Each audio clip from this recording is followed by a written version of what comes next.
Tehran की सड़कों पर धमाके, इजरायली फाइटर जेट्स हजारों बम गिरा रहे हैं। अमेरिकी B-2 बॉम्बर्स ईरान के भूमिगत मिसाइल ठिकानों को नेस्त नाबूद कर रहे हैं और इसी बीच आम लोग अपने घर, अपने बच्चे, अपना भविष्य खो रहे हैं। इस महाशक्ति संघर्ष की सबसे डरावनी तस्वीर मिनाब के एक स्कूल से आई, जहां 150 से ज्यादा बच्चियों की जान चली गई। इस नए ईरान इजराइल अमेरिका युद्ध का असली जिम्मेदार कौन है और मासूमों की मौत का हिसाब कौन देगा? आज के इस वीडियो में पूरा सच समझने की कोशिश करते हैं। नमस्कार, मेरा नाम है अरविंद और आप देख रहे हैं फर्स्ट इंडिया न्यूज़ का डिजिटल प्लेटफॉर्म। ईरान और इजराइल की दुश्मनी कोई नई नहीं है। सालों से ईरान हमास, हिजबुल्लाह और दूसरे गुटों को सपोर्ट करता आया है, जिन्हें इजराइल अपने अस्तित्व के लिए सीधा खतरा मानता है। दूसरी तरफ इजराइल लगातार सीरिया, लेबनान और कभी कभी ईरान के अंदर तक हवाई हमले करता रहा है ताकि ईरानी नेटवर्क कमजोर हो सके। अमेरिका शुरू से इजराइल का सबसे बड़ा सैन्य और राजनीतिक पार्टनर रहा है। अरबों डॉलर के हथियार, डिफेंस सिस्टम और अंतर्राष्ट्रीय मंचों पर खुला समर्थन। इसी पुराने संघर्ष के बीच 2023 में गाजा युद्ध भड़का, जिसमें गाजा में दसियों हजार फिलिस्तीनी मारे गए और इजराइल पर भी हमले हुए। पूरा इलाका पहले से जल रहा था और अब यह आग सीधे ईरान की धरती तक पहुंच चुकी है। अब बात करते हैं मौजूदा हालात की। 28 फरवरी 2026 की सुबह दुनिया एक नई हकीकत के साथ जागी। अमेरिका ने शुरू किया ऑपरेशन एपिक फ्यूरी और इजराइल ने ऑपरेशन रोअरिंग लायन।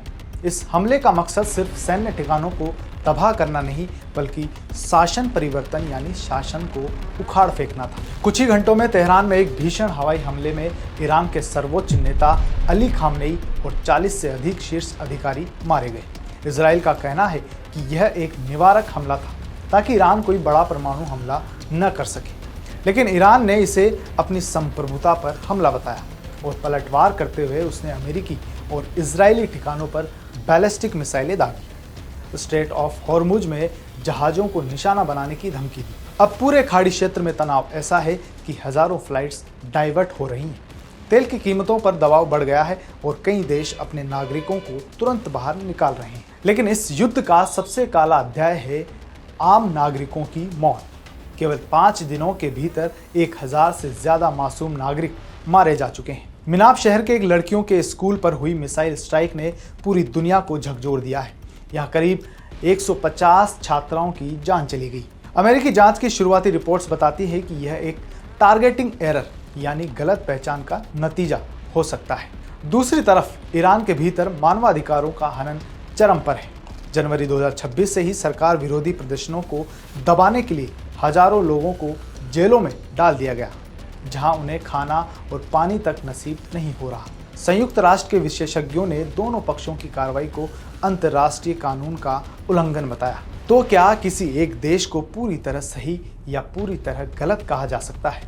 सच यह है कि ईरान हो या इजराइल, अमेरिका हो या इनके समर्थित सशस्त्र गुट, सबके फैसलों ने मिलकर इस आग को भड़काया है, लेकिन राख सिर्फ आम इंसान के हिस्से में आई है।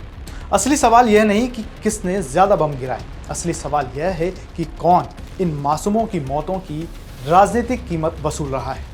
और क्या दुनिया, संयुक्त राष्ट्र और हम जैसे आम लोग सिर्फ स्क्रीन पर यह युद्ध देखते रहेंगे या इंसानों की जान को झंडों से ऊपर रखने की मांग उठाएंगे?